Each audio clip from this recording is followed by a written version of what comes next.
अत्राहयोन्तरे यात्रिधर्मो अविद्या। पूर्व पक्षी कहता है एवं तरी ऐसे विचार आपका निर्णय है, अविद्या तामस है और वह आनंद टीका में नच से बाकी था, ऊपर वाला नच कारणाद विद्या आनंद गिरी में कहा नच तो दिख नहीं रहा। 3 लाइन। अच्छा नच कारण अविद्या अनार्य निर्वाच्य आत्मधर्म स्याद। कारणभूता जो अविद्या है, अनिर्वाच्य है, वह आत्मा का धर्म नहीं हो सकता। इति नच युक्तम स्यादिति नच युक्तम अनिर्वाच्यत्वादेव तस्याः धर्मत्वस्य दुर्वचत्वात्। तो आप खुद ही कह रहे हो अनिर्वाच्य, फिर उसका धर्म है या नहीं, ये भी तो अनिर्वाच्य हो गया। कहता है अनिर्वाच्यत्वादेव तस्याः अविद्या तद धर्मत्वस्य, आत्मा का धर्म है, यह आत्मा का धर्म नहीं है, यह बात खुद भी दुर्वचन हो जाएगा। दुर्वचत्वाद इति भावः। किंच विपरीत ग्रहादे अन्वय व्यतिरेकाभ्याम दोषजन्यत्व अवगमादपि न आत्मधर्मता। विपरीत ग्रह आदि जो है अन्वय व्यतिरेक से निष्कर्ष निकलता है कि दोषजन्य होने के नाते वह आत्मा के धर्म नहीं हो सकते। इत्याह तामसे चोइति। तामसे चावरणात्मके तिमरादि दोषे सत्याग्रह, जो अग्रहण आदि उसका कार्य। तिमिर शब्दित अज्ञानोत्थ वस्तु प्रकाश प्रतिबंधक तिमिर काचादि दोष तस्मिन् सति अज्ञानम मिथ्यादि संशयश्चीति त्रयस्योपलम्भात्। ये तमस शब्द तो अज्ञान से उत्पन्न वस्तु के प्रकाशन के प्रतिबंधक होता है। जैसे कि आपके चक्षु के द्वारा जो ग्रहण करना चाहते हैं उसका प्रतिबंधक कौन है? तिमिरादि दोष, काच कामल दोष आदि दोष जैसे होते वैसे ही वस्तु को प्रकाशन का प्रतिबंधक है कौन? अज्ञान। तमस शब्द वाच्य जो है, और वह जहां उसके रहते हुए तारस अज्ञान के रहते हुए अज्ञानम मिथ्यादि संशयश्चेति त्रयस्योपलम्भात्। उस दोष के होने पर वस्तु का ज्ञान या वस्तु का मिथ्या ज्ञान या वस्तु के विषय में संशय, ये तीनों में से कोई न कोई कार्य उपलब्ध होता हुआ देखा गया। असत तस्मिन, और उस अविद्या के न रहने पर, तामस के न रहने पर अप्रदितेर अन्वय व्यतिरेकाभ्याम, क्योंकि उस एतारस जो अज्ञान हो, चाहे मिथ्या ज्ञान हो या संशय हो, ये उत्पन्न ही नहीं होता। असति तस्मिन अप्रदिते है। इस तरह से अन्वय व्यतिरेक हो गया। अविद्या है ये तीनों है, अविद्या नहीं है ये तीनों नहीं है। विपरीत ज्ञान आदि दोषाधीनत्व अभिधान अधिगमात, विपरीत ज्ञान आदि दोषाधीन ऐसा निश्चय होने पर केवल आत्म न केवल आत्मधर्मता, इसलिए केवल आत्मा को धर्म नहीं हो सकता। दोष से निमित्तत्वात् भाव कार्य से उपादान नियम। गुरु पक्षी कहता है दोष किसी निमित्त से होता है, दोष से निमित्तत्वात् निमित्त है, और भाव कार्य से उपादान नियम, भाव कार्य का कोई न कोई उपादान कारण तो होता ही है। इसे अनिर्वाच्य अविद्यायाश्च असम्मते है, और ऐसी स्थिति में अनिर्वाच्य अविद्या को हम न उपादान कारण मान सकते हैं न निमित्त कारण मान सकते हैं। तस्य विपर्याय उपादान चोदे, इसीलिए यदि आप उसको नहीं मानते हैं फिर उत्पादन कारण कौन होगा इन चीजों का? यदि आप अविद्या को अनिर्वाच्य होने से उत्पादन कारण नहीं मानेंगे, निमित्त कारण नहीं मानेंगे, फिर और कौन होगा? ये विपरीत ग्रहण हो रहा है, मिथ्या ज्ञान होता है, संशय ज्ञान होता है, इसका कौन हो सकता है उत्पादन कारण? इसलिए आपको मानना होगा अविद्या को ही उत्पादन कारण मानना, उसे नहीं मना करना। इस बात को शंका करते हुए पूर्व पक्ष अत्राह एवं तरी ज्ञातृधर्मो अविद्या, इस अविद्या को तो मानना ही पड़ेगा। और फिर कहाँ रहेगा अविद्या? कहाँ रह करके अपना कार्य संपन्न कर रहा है? कहते हैं ज्ञाता में। तो ज्ञाता को तो संशय होता है, ज्ञाता कोई मिथ्या ज्ञान होता है, ज्ञाता कोई अज्ञान। जानने के प्रयास करने वाला जो ज्ञाता है उसी के अंदर तो सब होगा ना। वस्तु विषय का ज्ञान हो, चाहे वस्तु विषय मिथ्या ज्ञान हो, वस्तु विषय विपरीत, या वस्तु विषय जो संशय ज्ञान है, ये सारी चीजें ज्ञाता को ही होता है। इसलिए मानना चाहिए ज्ञाता में ही अविद्या है। चेतना सिद्धांत नहीं। बताओ, दृष्टांत समझो ठीक से। हमने इसे चक्षु का दृष्टांत दिया है, तिमिर दोष, काच कामल दोष वाला। दोष कहा था चक्षु में ना, ज्ञाता में थोड़ी था। चक्षु में दोष था, मैंने कर्ण में दोष था, कर्ता में नहीं। वही समझा रहे हैं, कर्णे चक्षुषी त्रैमृगत्वाय दोष उपलब्ध है। कर्णभूता चक्षु में ही त्रैमृगत्वाय दोष की उपलब्धि देखी गई है। अच्छा, विद्यारूपी दोष को कहाँ लाना चाहिए? कर्णों में होना चाहिए, आत्मा में नहीं हो सकता, ज्ञाता में नहीं हो सकता। ज्ञाता आत्मा है, उसमें नहीं हो सकता। ये शंका समाधान को और विस्तार करते हैं। भाष्य के नियम में स्वगत वाक्य को व्याख्यान कर देते हैं। यत्तुमन्य से ज्ञात धर्मो अविद्या, पूर्व पक्ष का विस्तार कर रहे हैं। ये जो तुम मानते हो ज्ञाता का धर्म अविद्या है, तदेव च अविद्या धर्मत्व क्षेत्र संसारित्व। इस अविद्या धर्म वाला होने से ही ज्ञाता रूपा जीव को, क्षेत्र को हम संसारी कहते हैं। ये उसकी संसारित्व है। इस जीव में संसारित्व क्या है? इस अविद्यावत्व होना ही इसके संसारित्व है। क्षेत्र के अंदर अविद्या धर्मत्व जो आया, निश्चय किया हमने, विचार करते पूर्व पक्ष कहता है वो ज्ञाता का धर्म अवश्य मानना पड़ेगा। और यदि ज्ञाता का धर्म है तो आप तो क्षेत्र का धर्म आपने मान लिया। तो इसी ही यही जो है अविद्यावत्व होना, क्षेत्र के में नाम ही संसारित्व है। और यदि आपने स्वीकार कर लिया क्षेत्र की अविद्या वाला होने से संसारी है, फिर ईश्वर भी संसारी हो जाएगा। क्यों? क्षेत्र के अनुसार थी, क्षेत्र तो ईश्वरी है, तो ईश्वर में अविद्या मानना पड़ेगा, तो ईश्वर में संसारित्व आ जाएगा। तत्र ये दुक्तम ईश्वर एवं क्षेत्रज्ञ न संसारी। इसलिए ये जो आप कहते हो ईश्वर क्षेत्रज्ञ है और संसारी नहीं है, अतर अयुक्तम, वो अनुचित है। अतः जो ज्ञाता है वही जीव है। अतः ज्ञातृ धर्म होने से विद्या जो है जीव का धर्म है, और जीव है उसके अविद्या का होने से उसका नाम संसारित्व है। वह क्षेत्रज्ञ संसारी कहा जाएगा।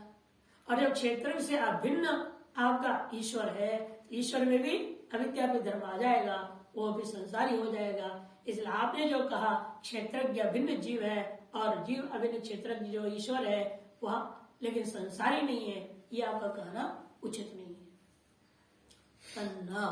अब अपने सिद्धांत के जवाब का विस्तार। यथा कर्णे चक्षुषी विपरीत ग्राहकादि दोष से दर्शना न विपरीत आदि ग्रहणम तन्निमित्त वा निमित्तत्वादि दोषो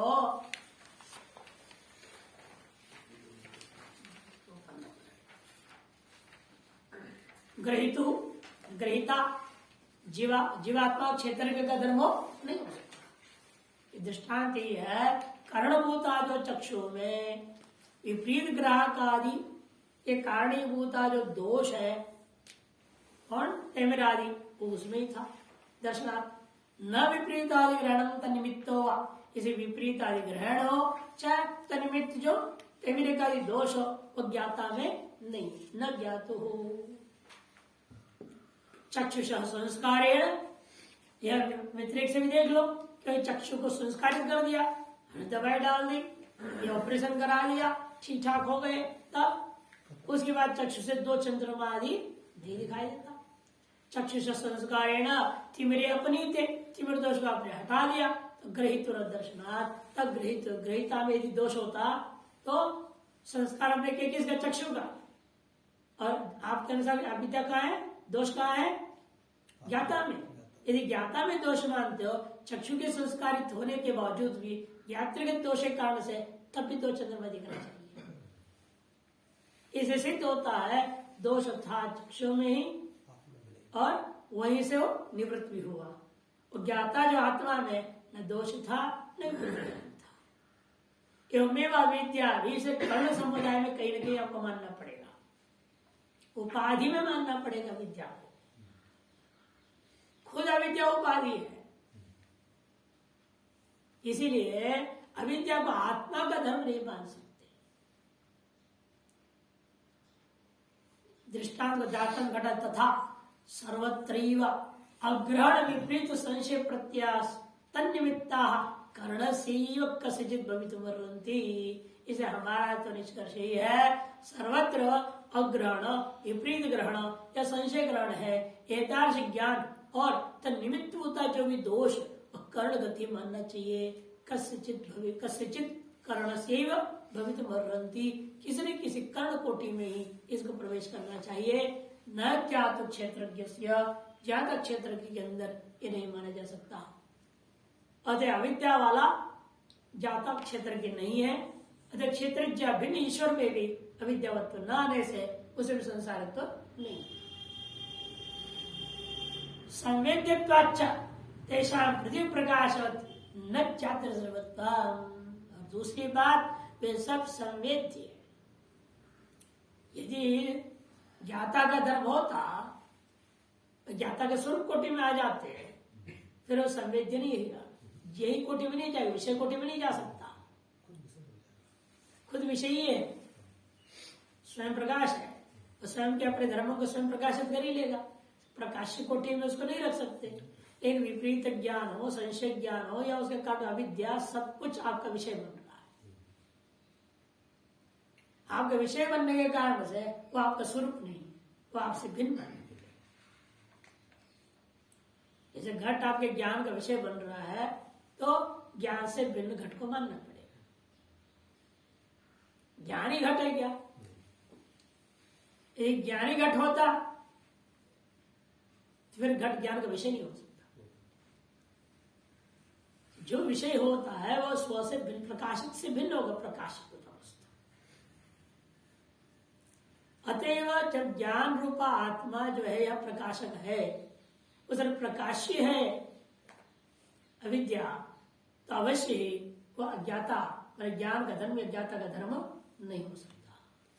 वही समझा रहे हैं। संवेद्यत्वाच्च तेषां, वे सब के सब संवेद्य होने के नाते प्रदीप प्रकाश के समान न ज्ञात धर्मत्वम, प्रदीप के प्रकाश जैसा स्वरूप है वह प्रकाश कोटि में नहीं जाता, उसी प्रकार से ज्ञाता का धर्म नहीं हो सकता।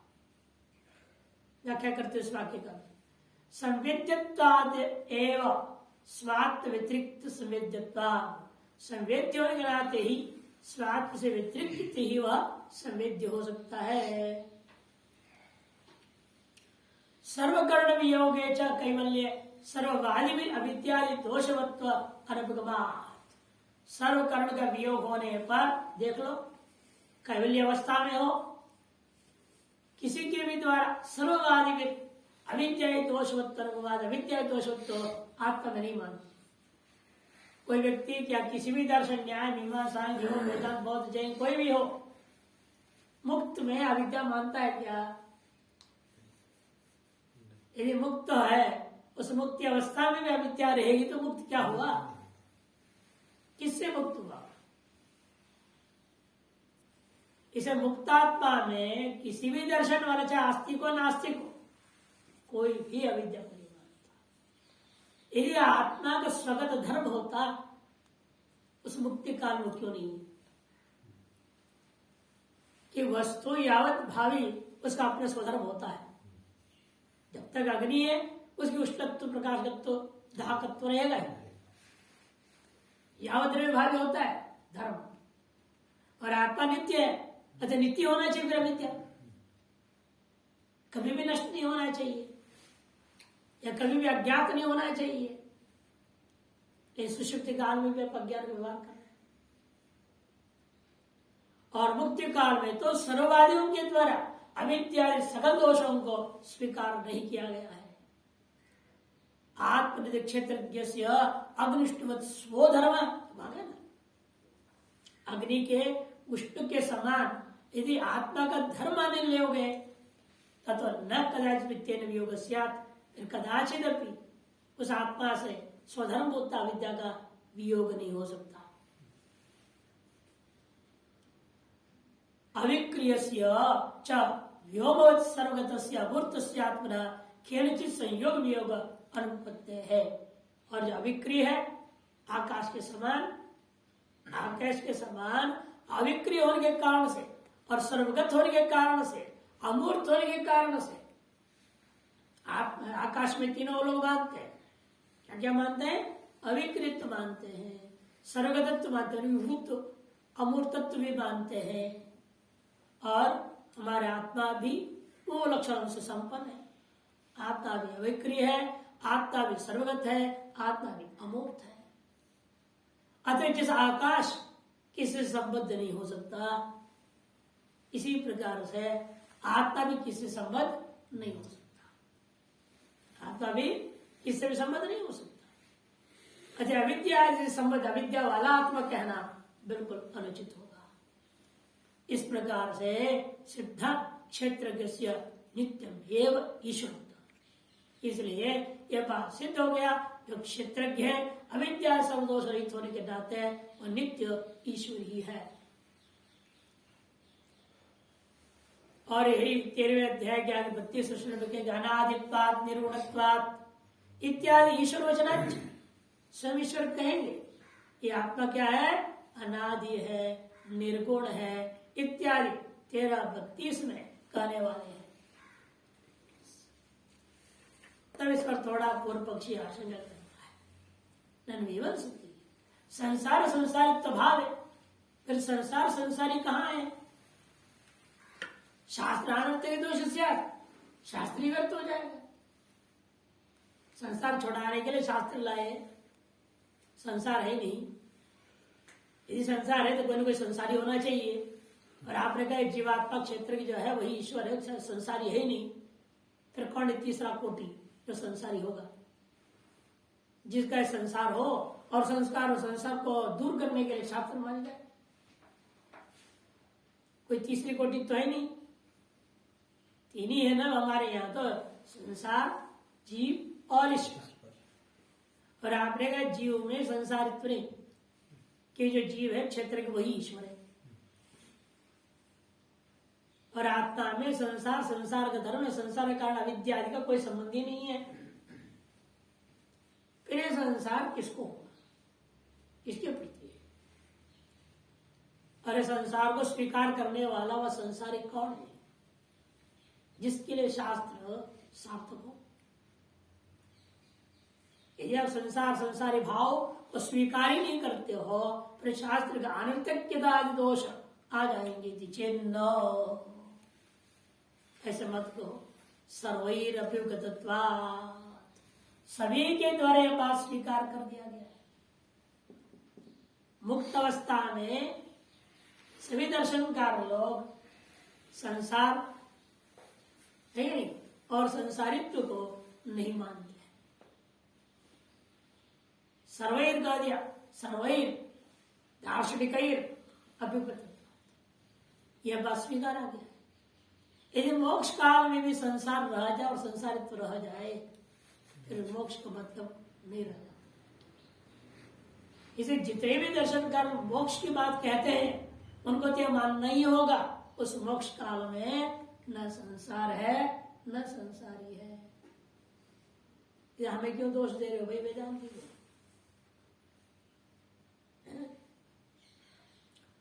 सर्वे ही आत्मवादी में सभी आत्मवादियों के द्वारा अभिगतो दोषो नैकेन पर्याप्तो भवति स्वीकृत।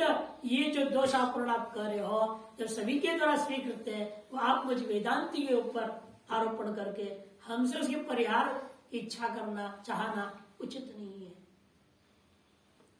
कथम अवगति कहते कथम अवगता जब भुक्तात्मना संसार संसार व्यवहार अभाव सर्वरेव आत्मवाद विरिषित है।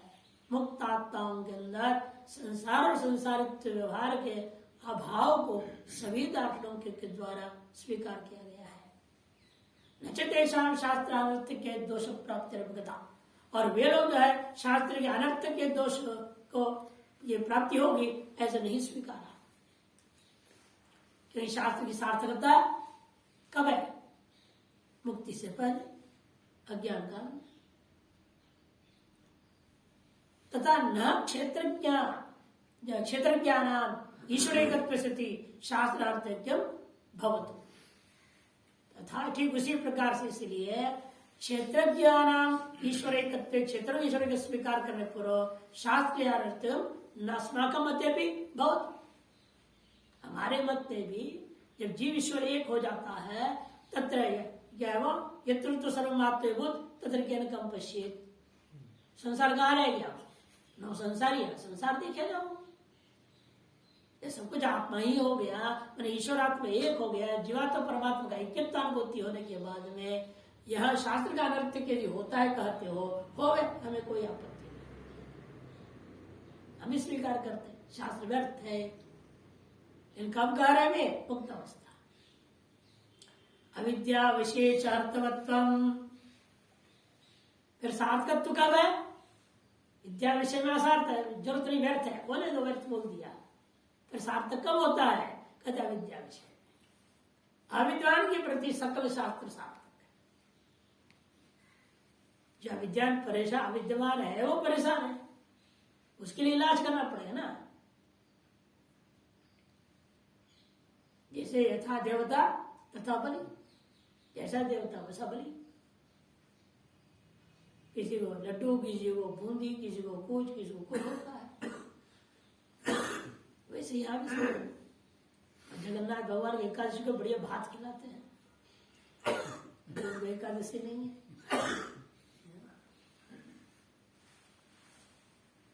इसी तरह से भाई जैसा देवता वैसा हो, वैसे यहाँ पर भी जैसा तुम्हारी स्थिति है वैसी व्यवस्था देनी पड़ती है। शास्त्र का अनर्थक और सार्थक की बात कहते हो, मुक्तों के प्रति शास्त्र का अनर्थक है और अमुक्त के प्रति शास्त्र सार्थक है। यथा द्वैतीनाम सर्वेशा बंधावस्था एवं शास्त्राद्यर्थवत्तम, जैसे द्वैतियों को सभी द्वैतियों के लिए दृष्टिकोण में बंधावस्था में ही शास्त्र की सार्थकत्व है, न मुक्त अवस्था एवं अस्माकम अपि मत है, तो हमारे मत में भी इस मामले में बराबर है। मुक्त अवस्था में शास्त्र का अनर्थक है और अविद्वत अवस्था में शास्त्र का सार्थक।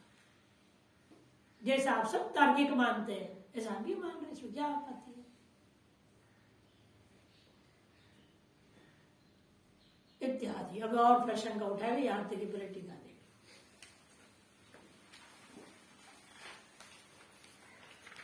अत्र विपरीत ग्रहादे दोषोत्थम सप्तम्यर्थ, अत्र करते विपरीत ग्रहादि दोष से उत्पन्न होता है, अविद्या से उत्पन्न होता है, ये अत्र का अर्थ लगता है सप्तमी का। अग्रहादि तृतीयम अविद्या, इसे अग्रह, विपरीत ग्रह और संशय, ये तीनों क्या है? यही अविद्या का कार्य होने से कार्य काल का भेद करता हुआ उन तीनों को भी अविद्या शब्द से कहा जाएगा। विपर्याद है सती उपादान सत्योपादानत्व सत्यत्व प्रसंगात नात्म तदुपादानम। यदि विपर्यादियों के प्रति सत्य पदार्थ, नित्य सत्य पदार्थ को उपादान कारण मान लोगे फिर तो उनकी निवृत्ति कभी होगी नहीं। यह सत्य नित्य पदार्थ का धर्म है, कभी निवृत्त होगा क्या? निवृत्त हो ही नहीं पाएगा।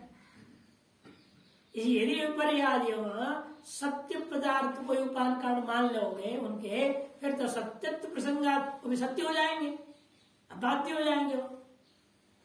अतएव नात्मा तदुपादानम, इसलिए आत्मा जो है अविद्या उसके कार्य के प्रति उपादान कारण नहीं हो सकता।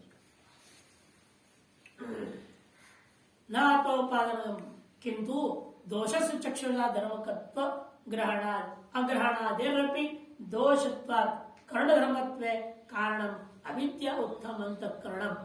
इसलिए दोष के प्रति चक्षुरादि धर्मकत्व देखने से, धर्मकत्व ग्रहण करने से अग्रहणादि कार्य के प्रति दोषत्व कर्ण धर्मत्व, कर्ण का धर्म को ही दोष मानना पड़ेगा। दोष कहाँ रहेगा? कर्णों में रहता है।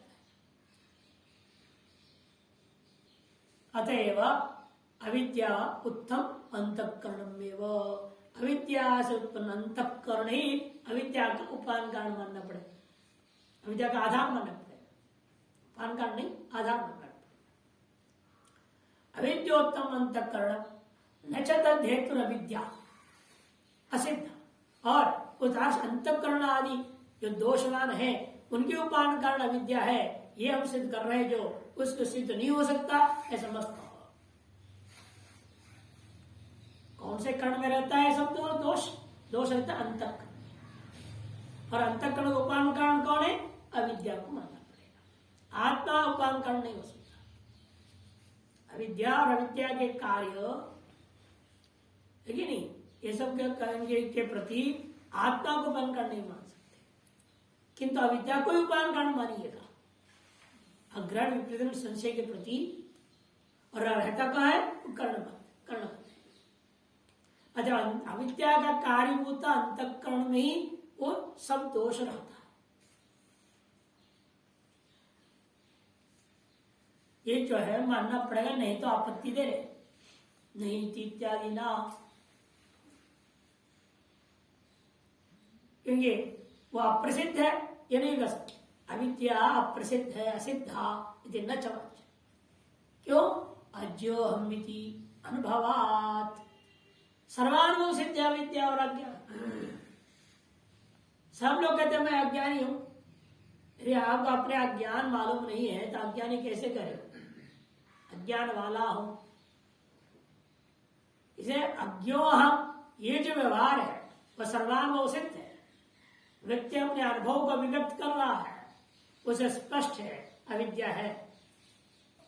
दूसरा, स्वापेच अज्ञान परामर्शात, स्वापकालीन अनुभव को जगने के बाद में वह अज्ञान का ही परामर्श करता, अज्ञान का संस्मरण करता है। किंचित दवे दिशम हम सुगम अस्वापसम, और क्या कह रहे हो? न किंचित दवे दिशम, वो क्या है? अज्ञान। इतना ही नहीं, तदगमात कार्यलिंग का अनुमानात आगमाच, कार्यलिंग के अनुमान से और आगम प्रमाण से, इसमें 4 हेतु दिया है। एक तो पहले अनुभव, दूसरी सुषुप्ति का स्मृति, तीसरी जो अनुमान, चौथा आगम प्रमाण। इतने प्रमाणों के द्वारा अविद्या सिद्ध किया जाता है। तत्सिद्धर्म अविद्या सिद्ध इति परिहर्त्यादि न, कहते परिहार करते भाष्यकार ने कहते न इति संग्रहित चौद्य परिहार चौद्य में वृत्ति। संग्रहित संग्रह वाक्य में जो शंका समाधान किया है उसमें शंका पक्ष को विस्तार करते हुए कह रहे यत्विति अविद्यावत्वेपि ज्ञातुर संसारित्वात् उत्खात दष्ट्रोरगवद अविद्या किं करिष्यति इत्याशंक्यः। अविद्यावत्वेपि ज्ञातु असंसारित्वात्, ज्ञाता को आप अविद्या वाला मान भी ले,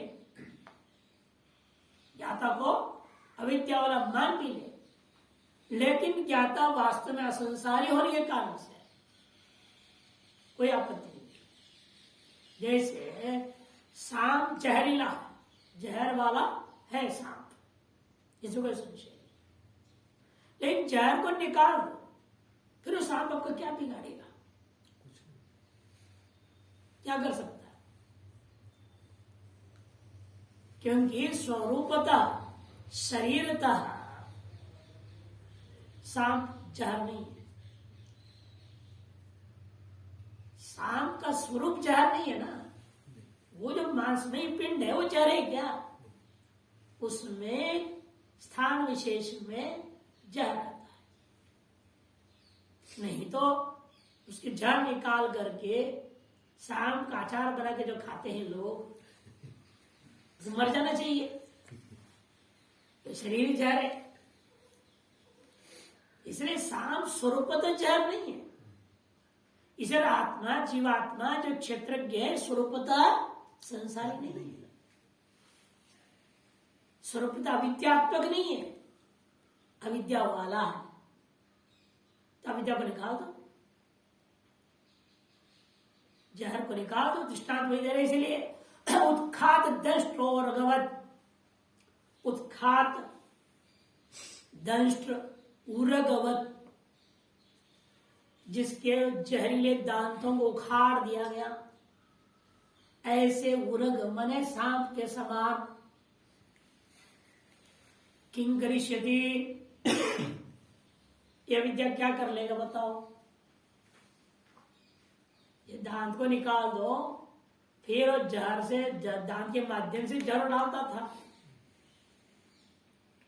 अब वो बाहर पड़ा हुआ दांत क्या कर लेगा? कुछ नहीं कर सकता। न सर्प के अंदर जहर को डालने का साधन रह गया, न बाहर डाला हुआ जो साधन जो पूर्व था वो साधन में कुछ नहीं कर सकता। अच्छा, अविद्या अविद्या का कार्य आपको कुछ भी नहीं बिगाड़ पाए। इसे अविद्यावान जीव है मान भी ले, लेकिन स्वरूपतः अविद्या नहीं है, वो असंसारी है। वो इसे उत्खात दष्ट वाले उरक के समान अविद्या किंग कर सकती इत्याशय तदेवेति, सिद्धांत तदेवेति। मिथ्या ज्ञानादिवत्तम एवं आत्मन संसारित्व स्थिति फलितम। मिथ्या ज्ञान आदि वाला पूर्व पक्षी कहता है मिथ्या ज्ञान आदि वाले को हम आत्मा मान लेते हैं, इसलिए आत्मा संसारी हो गया तो ईश्वर भी संसारी हो गया। तत्र यदुक्तम ईश्वर एवं क्षेत्र न संसारित्य अयुक्तम, ऐसे पूर्व पक्ष विचार समाप्त हो जाता है। इति न कर्णे चक्षुषी इत्यादि ना उत्तम परिहार प्रपंच। पूर्व में जो कहा था ना न कर्णे चक्षु तेमरे कत्वाय दोष उपलब्ध है, सिद्धांत का जो जवाब है उसी को विस्तार से समझाने लगते हैं। तन्मय इत्यादि ना तिमरादि दोष तत्कृत विपरीत न ग्रहीतुरात्मनो। तिमरादि दोष या तत्कृत विपरीत ग्रहण आदि वे जो है ग्रहित आत्मा का धर्म नहीं अस्ति इत्यत्र हेतुम। इस हेतु दिखाते हुआ ऐसे जिससे हो रहा है, यदि आत्मागत दोष था फिर आत्मा में संस्कार होना चाहिए ना। दोष जाए वहां संस्कार करोगे कि अन्यत्र करोगे? अरे कपड़े में कहीं कोई दाग पड़ गया, साबुन कहाँ लगाओ? जहां दाग पड़े वहां लगाएंगे, अन्यत्र लगाओ। इसे दोष यदि आत्मा में है, आपको किसका ऑपरेशन करना चाहिए था? अरे आंख का क्यों करोगे? आत्मा में दोष है, आत्मा को ऑपरेशन करो। तो दो चंद्रमा दिखना बंद होना चाहिए। लेकिन दो चंद्रमा दिख रहा है तो तिमिर दोष है, दोष दूर कर आप दवाई जो लगाते हो, जो ऑपरेशन कर देते हो, शल्य चिकित्सा जो होती है वो आंख की क्यों कर रहे हो आप? इसे सिद्ध है वो दोष आत्मा में नहीं था, आंख में था। इसे आंख के संस्कार किए जाने पर दो बार आपको दो चंद्रमा ग्रहण नहीं होता। पहले भी आत्मा वही ग्रहिता, बाद में भी ग्रहिता वही रह गया। इसे यदि ग्रहिता में दोष होता तो ग्रहिता का ही संस्कार होना चाहिए था। इन संस्कार आप कर्ण का कर रहे हैं, इससे सिद्ध होता है कर्ण में ही दोष है, ग्रहिता में दोष नहीं। तदगते न अंजनादि संस्कार तिमरादो पराकृते। तदगत दोष को हम परिहार कैसे करेंगे? अंजन आदि संस्कारेण। शुरू में क्या सामान्य मोतिया बिंद रहता तो दवाई से ही दूर कर देते हैं, दवाई से भी नहीं हुआ तो इसीलिए फिर बाद में अंत में होता है ना शल्य चिकित्सा, अंतिम प्राप्त उपाय बनता है। शुरू में तो आप अनेक प्रकार से कोशिश करते हैं कि भाई ये जो भी गड़बड़ी ठीक हो जाए। इसे आदि कहा दिया, अंजनादि संस्कारेण तिमरादो पराकृते देवदत्त से गृहीत दोषाद्य अनुपलब्धात। देवदत्त का ग्रहिता में दोषादि उपलब्ध कभी होता नहीं। तस् तद्धर्मत्वम न तस् तद्धर्मत्वम, इसीलिए उस देवदत्त रूप जीवात्मा में दोष धर्मत्व नहीं रहा। अतो विमतम तत्पतो नात्म धर्मो, इसे अनुमान बना। विमतम कौन विमत? अज्ञानम अविद्यादि तत्कार्यम तत्पतः न आत्मधर्मो। वास्तव में वह आत्मा का धर्म नहीं हो सकता। क्यों? दोषत्वात् तत्कार्यत्वाद्वा सम्मतवत्। दोष होने के कारण से या दोषजन्य कार्य होने के कारण से समत मतलब चक्षु का दृष्टांत है। उभय समत दृष्टांत चक्षु। किंच विपरीत ग्रहादि तत्व तो नातु धर्म वेद्यत्वात् संप्रतिवर्तिति आह संवेद्यत्वात् चैति। एक और अनुमान भी है, विमता नात्म धर्मो, क्यों? वेद्यत्वात् संप्रतिबंधत्वात्। विपरीत ग्रह आदि जो है वो आत्मा का धर्म नहीं हो सकते अविद्या सहित, क्यों? वेद्य है वो। दृष्टांत क्या दिया? संप्रतिपन्नवत, सर्वमत सिद्ध बाह्य घटादि वेद्यों के समान। इत्याह संवेद्यत्वाच्चिति। किंच यद वेद्यम तस्मात् वेद्यम यथा दीपादि व्याप्त है। व्याप्त से मानेंगे यद वेद्यम तस्मात् भवति। जो जो वेद्य होता है वह स्व उस वेदता से भिन्न ही हुआ करता है। यथा जैसे दीप, दृष्टांत क्या है? दीप, क्योंकि जो प्रकाशक है, अतएव जो भी प्रकाश होगा वो उससे भिन्न होगा। यथा दीपादि व्याप्त है। विपरीत ग्रहादि नाम अपनी वेद्यत का अतिरिक्त वेद्यत्व है। विपरीत ग्रहादि भी वेद्यों के नाते ज्ञात रूप आत्मा से भिन्न ही वेद्य मानने पड़ेंगे। संवेदिता न संवेद धर्मवान, इसे संवेदिता जो ज्ञाता आत्मा है वो संवेदित धर्म वाला कभी नहीं होता। क्यों? वेदित्व, क्योंकि वो स्वयं वेदता है, प्रकाशक है। यथा देवदत्तो न संवेद्य रूपादिमान इति अनुमानांतर बाहो। जैसा देवदत्त है वो स्वसंवेद्य है क्या? दीपक दीपक को प्रकाशित करता है। ये कौन करता है दीपक को प्रकाशित? दीपक के प्रकाश से दीपक प्रकाशित होता है या दीपक के प्रकाश की सहायता से आंख दीपक को दिखता है?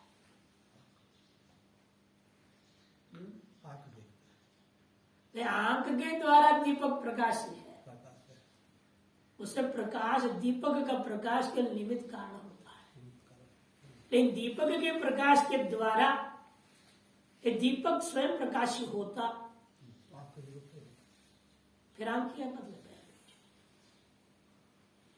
आपको क्यों ज्ञान होता है? जो प्रकाशन करे उसको ज्ञान हो। जो प्रकाशन करेगा उसको ज्ञान होना चाहिए ना।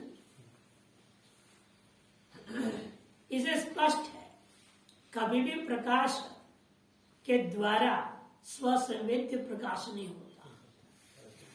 प्रकाशक कभी स्वसंवेद्य नहीं होता और परसंवेद्य ही रहेगा। और जिसने मुझे अविद्या अज्ञान से कार्य आदि प्रकाश रूप अनुभव में आ रहा है, संवेद्य रूप अनुभव में आ रहा है, इस और मेरा स्वरूप या मेरा धर्म मैं नहीं हो सकता, मेरे से भिन्न नहीं होगा। और संवेद्य होगा पर मैंने आत्मा की तरफ संवेद्य होगा। इसलिए अविद्या अविद्या का कार्य जितने भी वो आत्म संवेद्य हो गया, साक्ष्यभाष्य हो गया। ये सिद्ध कर, इसलिए कहते देखो, अतो निर्मोक्ष अविद्या तज्ज ध्वस्ते असत भावादिति भाव नहीं। उत्तम विवरण उक्त बात को विवरण करते हुए आत्मनो विपरीत ग्रहादि स्वाभाविक व आगंतुक विकल्प्य आद्यंश। इसको और विस्तार कर समझाने के लिए कह रहे, बताओ ठीक है, विपरीत ग्रहादि सहित अविद्या आत्मा का स्वाभाविक धर्म है या आगंतुक धर्म है? ये बताओ। आत्मा का तो स्वाभाविक धर्म मानते हैं अविद्यादि को, यह आत्मा में अत्यारोपित आगंतुक। यदि स्वाभाविक मानते हो तो नहीं हो सकता, फिर तो मोक्ष काल में रहना चाहिए विद्या, और कोई भी नहीं मानना चाहता है मोक्ष काल में विद्या को। अज्ञान को कौन मानता? किसी भी दर्शन वाला मोक्ष में अज्ञान नहीं मानता, नहीं तो मोक्ष से इतने व्यर्थ हो जाएगा मोक्ष। इसलिए कह रहे देखो, यदि वहां पर स्वाभाविक इसलिए नहीं हो सकता क्योंकि तो निर्मोक्ष अविद्या तज्ज ध्वस्ते असत भावात्, क्योंकि नहीं तो यदि प्रथम पक्ष में आत्मा का स्वाभाविक धर्म अज्ञान ले लोगे फिर तो समस्या होगा, मोक्ष की सिद्धि ही नहीं होगी, निर्मुक्ष स्यात्। क्यों? अविद्या और अविद्या जन्य विपरीत ज्ञान आदि जो है इनका ध्वंस हो ही नहीं सकेगा। कि जो जिसका स्वाभाविक धर्म होता है, स्वरूप होता है, उसका विनाश नहीं होता। अग्निष्टवत इस आगंतुक अपनी आगंतुको अपनी स्वतश्चेत अमुक्ति परतश्चेत तत्राह। आगंतुक पशुविद तो स्वतः आया हुआ है या परत आया हुआ है? स्वतः आया हुआ है तो वही दोष आ जाएगा, फिर मोक्ष नहीं हो पाएगा। इसलिए कहते आगंतुको अपनी स्वतश्चेत अमुक्ति परतश्चेत तत्राह। स्वतः मान लोगे फिर वही दोष अमुक्ति दोष आ जाएगा कि आत्मा स्वतः ही अविद्या को अपने में स्वीकार कर लिया है, फिर तो भाई कौन करे उसे? वही नहीं मुक्त कर सकता। अतः मानव परत अध्यारोप हुआ है। तो द्वितीय पक्ष को ले रहे इसलिए परतश्च तत्र अविक्रियस्येति विभुत्वात् अविक्रियत्वात् अमूर्तत्वाच्च आत्मा व्योमवत् न किंचित् संयोग विभागो अनुभवति। आकाश के समान किसके साथ भी आत्मा का संयोग या विभाग वास्तविक हो नहीं सकता है। नहीं विक्रिया भावे व्योमनि वस्तुतः संयोग विभागो असंगत्वाच्च आत्मा तद असंयोगात् न परतोपि तस्मिन् विपरीत ग्रहादित्यर्थः। जिसलिए आत्मा आकाश के समान अविक्रिय है और व्यापक है और अमूर्त है, इसलिए भी उस आत्मा के साथ किसी का संयोग हो नहीं सकता। तो परत भी आएगा कहां से? जब परत भी नहीं आ सकता आत्मा में अविद्या, न स्वतः है न परत है, आगंतुक पक्ष है और न स्वाभाविक ही है। तीनों पक्ष खत्म। पूर्व पक्ष कहेगा मेरा विद्या कहां से है? ये कहां है? ये रहती कहां? मामला विचित्र है। तो आत्मा में न स्वाभाविक है, आगंतुक में पक्ष में भी न स्वतः है न परता है, क्योंकि किसका किसके साथ किसी प्रकार का भी संयोग विभाग हो ही नहीं सकता है, क्योंकि अविक्रिय है, अमूर्त है, सर्वगत है। ये कहा फलितम आप सिद्धमिति तस्मात् तस्य आत्मधर्मत्व भावे फलितम भाव। इसलिए अविद्या और अविद्या का कार्य आत्मा का धर्म नहीं है, यह बात निष्कर्ष करते हुए सिद्धमिति। आत्मनिर्धर्मकत्व भगवत धर्मत्व। अब आत्मा निर्धर्मक है, इसके प्रति भगवान के जो खुद के वचन अनादित्व निर्गुणत्व आदि प्रस्तुत किया गया। ईश्वरत्व सत्यात्मन असंसारित्व विविध शास्त्रस्य अध्यक्षादेश आनंद तात्विकम एवं तस्य संसारित्वम इति शंकते। तो पूर्व पक्षी कहता है ईश्वरत्व सति आत्मा असंसारित्व, ईश्वर से अभिन्न होने के नाते एक क्षेत्र जीवात्मा असंसार यदि है तो वो समय बहुत। ओम पूर्णमदः पूर्णमिदं पूर्णात् पूर्णस्य पूर्णमादाय पूर्णमेवावशिष्यते।